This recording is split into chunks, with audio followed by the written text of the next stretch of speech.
What's up, guys? It's been way too long since I've done one of these weekly recap videos. I probably should rename this playlist because it's been a month, so it's not really fair to call them weekly recaps.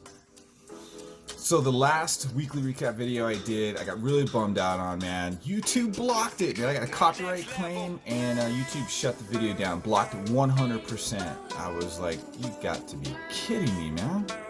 So I didn't stop making videos. I just took a break from the weekly recap videos. I had to kind of rethink how I was doing those and how I could still bring you guys some really good content and not get copyright claim blocked. So I was doing some research, and meantime, I've been putting out a lot of videos. Actually, if you've followed my channel, I did some motocross riding out at Ram Off-Road Park here in Colorado. We went and climbed a mountain, and then there's Dually Madness. I really enjoyed that video. This guy just like went berserk on me. I'm just riding home, actually from the climbing a mountain video, and this guy he just lost his mind. I don't know, maybe he had a bad day, whatever.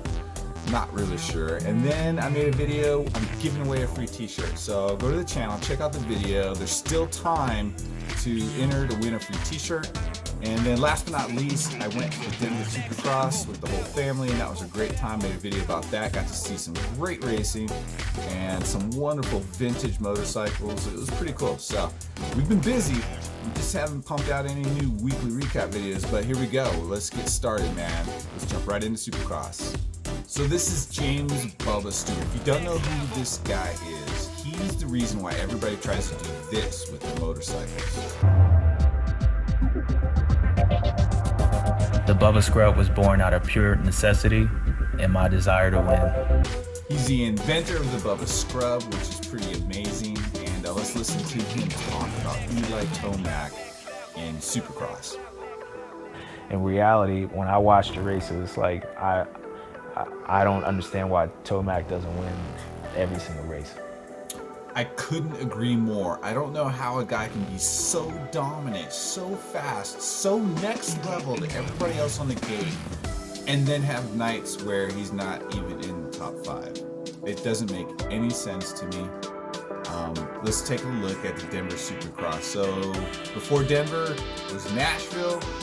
Tomac dominated. He won. He wins Denver. He's on a 2-race winning streak. Supercross was off last weekend. They are resuming racing in the East Coast, I think New Jersey, Rutherford, New Jersey, this weekend, and then the final round in Las Vegas. So basically, we got 2 more races left. Tomac has to win, and he needs what's the guy's name?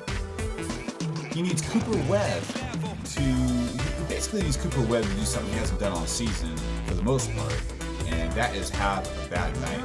So if Cooper Webb finishes 3rd in these next 2 races, which he's pretty much been on the box almost the entire season, and if he does that in these last 2 races, he's going to win the championship. It could be too little too late for Eli Tomac, but let's take a look at the last round in Denver. So on a track that was supposed to be very difficult to pass on, Tomac gets a 6th place start, which is kind of decent for him, but there he goes. You can see his teammates in 2nd. Marvin Musquin gets the whole shot. And let's watch Tomac enter beast mode and pass everybody with so many top guys complaining about this track being hard to pass on. And right there in that turn before the whoop section, he makes his first pass. And wow, look at the speed. He almost T-bones Bogle. And at the beginning of this next lap, here's the finish line jump, and he makes his 2nd pass. Almost passes 2 guys on the same lap. And here we go, man. He is catching up to Bogle. Bogle is sandwiched between Tomac and Tomac's teammate Savachi. Look at the whoop speed. He just flies right past Bogle. Oh my gosh, now he's up to 3rd, and he's right on the rear wheel of his teammate. Savachi is having a pretty good night. And you can see Marvin Musquin just in the lead up in the distance. Oh my gosh, look at that pass.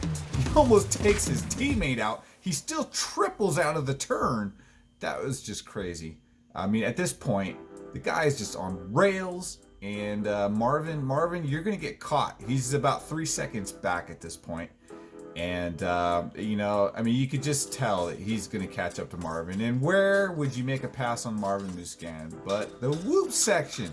Marvin is horrible at whoops. He's always been horrible at whoops.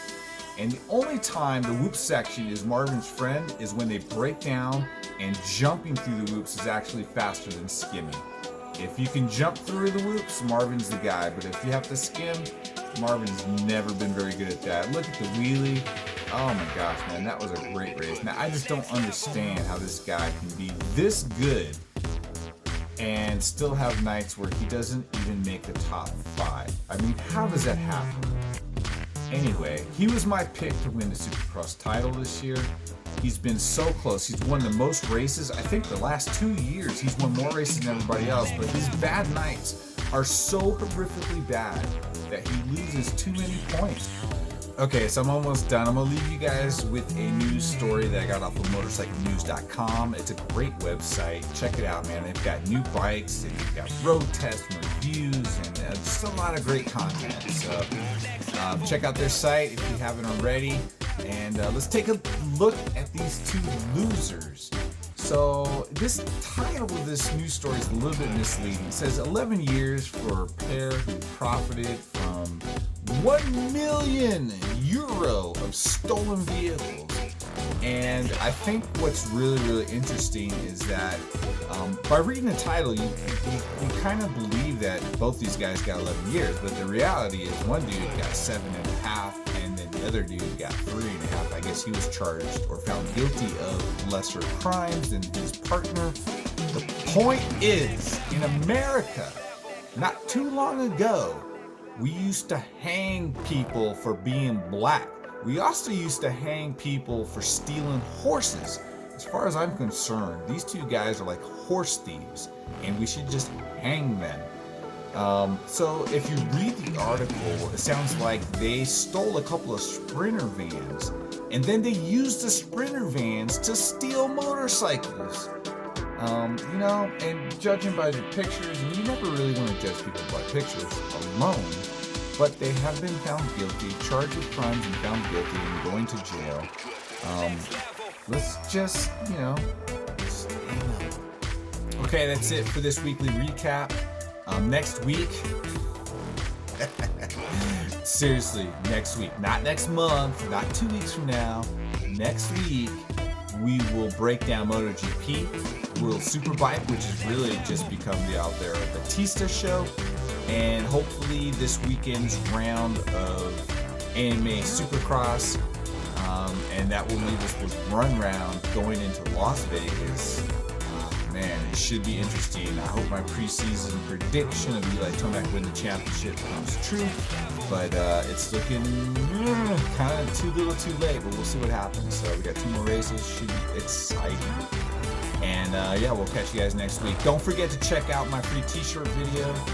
There's still time to register for that. I think we've got about 3 or 4 more days. The weather's looking pretty good, so I'm going to record the last piece of that video this weekend. And then it'll take a couple days to edit that, and we'll post the results. So go take a look at the video and enter to see if you get to win a free t-shirt. All right, guys. See you later.